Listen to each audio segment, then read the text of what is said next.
Muy buenos días a todos ustedes. Les saluda Freddy Galvez Romero.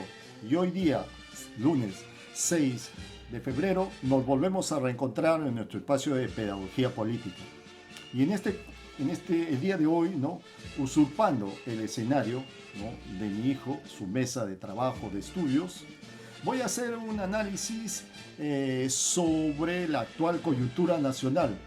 Me refiero al punto muerto en la crisis política de nuestro país. Bueno, pues la semana pasada hemos sido testigos de cómo el Poder Legislativo había presentado dos proyectos de ley para el adelanto de las elecciones presidenciales. Por una parte, una facción sostenía la necesidad de hacer una reforma constitucional de tal manera que los parlamentarios podrían reelegirse y subir, ¿no?, presentarse a la flamante creada Cámara de Senadores. La idea no estaba mala. ¿Quién no añora esos grandes debates en gobiernos anteriores cuando se producían los encuentros de los líderes políticos que ostentaban el cargo de senador de la República?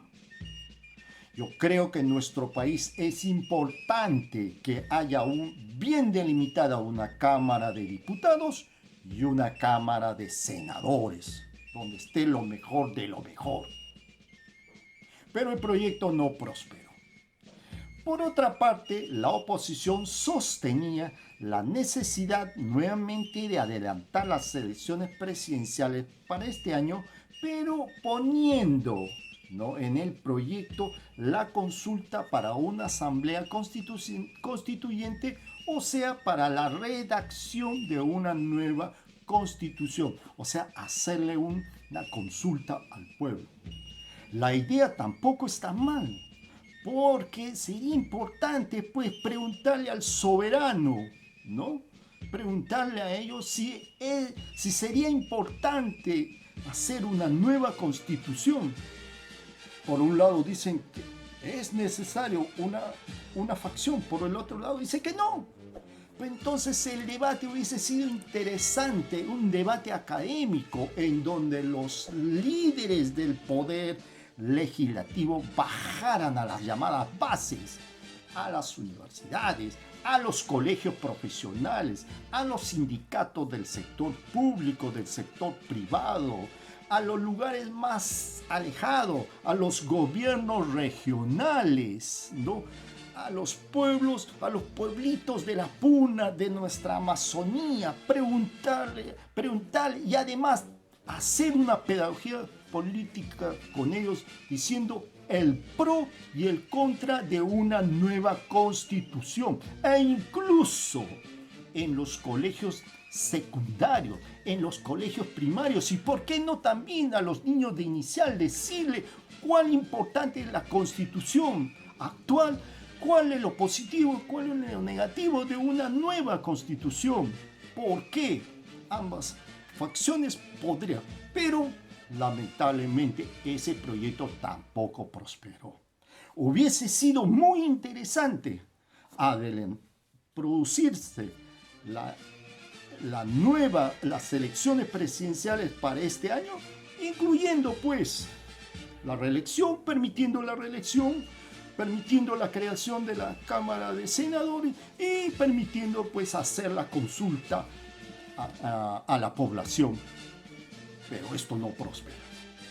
El Poder Ejecutivo, presionado por las protestas sociales, presenta un proyecto de ley al Poder Legislativo, ¿no? Dispone que el ministro de Justicia, conjuntamente con los funcionarios encargados de los órganos del proceso electoral, se presente y haga una exposición clara de la importancia y de la posibilidad, ¿no?, de llevar a cabo, ¿no?, tranquilamente las elecciones presidenciales, donde el 1 de enero del próximo año asumiría la nueva administración del Ejecutivo y obviamente, paralelamente, el nuevo poder legislativo.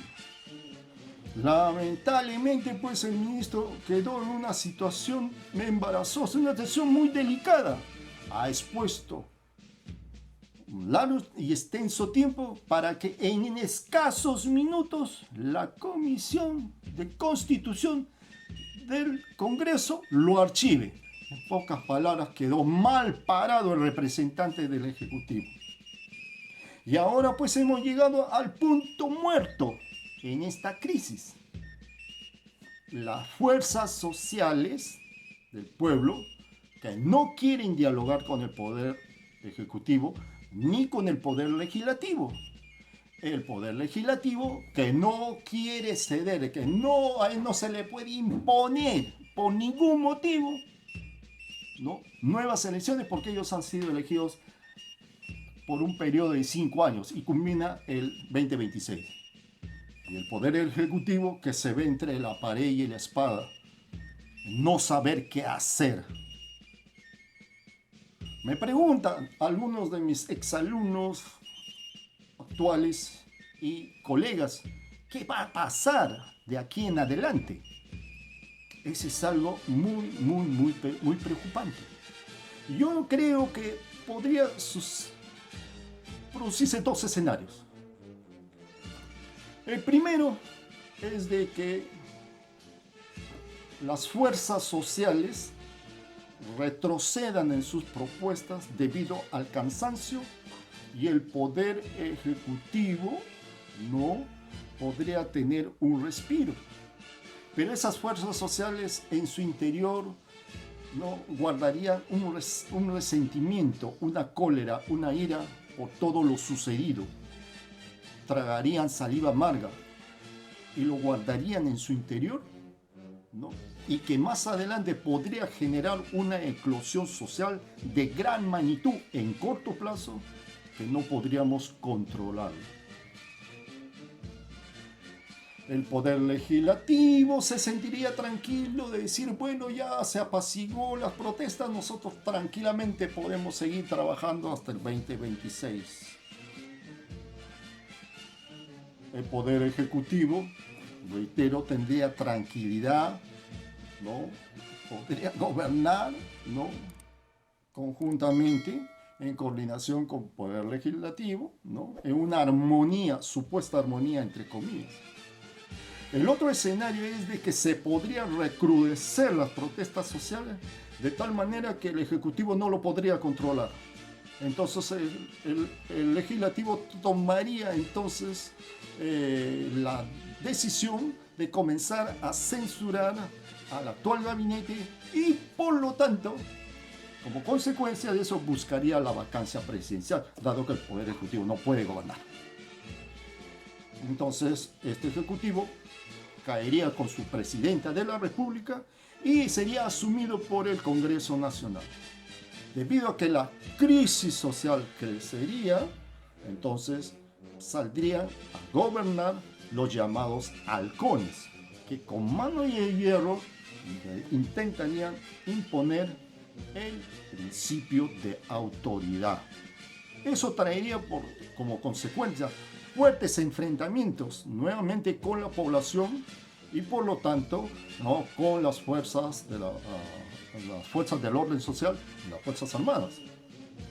Esperemos que eso no suceda, puesto que podría haber pérdida de vidas, y eso es lo que hay que evitar estar peleando en el peruano, y hay que evitar la pérdida de vidas humanas, porque esto generaría entonces que en el exterior a Perú lo verían, ¿no?, verían que en el Perú existe un gobierno dictatorial, ¿no?, y su imagen en el escenario internacional se vería deteriorado en mayor magnitud de lo que actualmente se encuentra.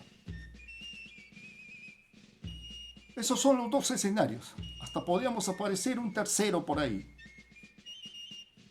¿Qué nos queda a nosotros los ciudadanos hacer?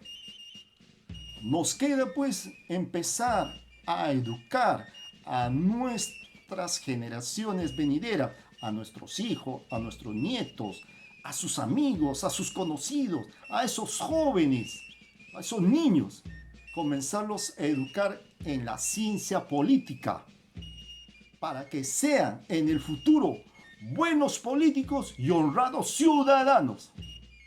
Bueno, ese es un tema que lo trataré de repente más adelante. Bueno, dejo este video a todos ustedes para que se sigan informando. De repente, más de lo que yo sé, ustedes analicen, reflexionen, emitan su juicio de valor, ¿no? Y lo compartan. Háganmelo llegar. Polemicémonos. Hagamos una polémica. Hagamos pedagogía política. Muy buenos días. Hasta el próximo espacio.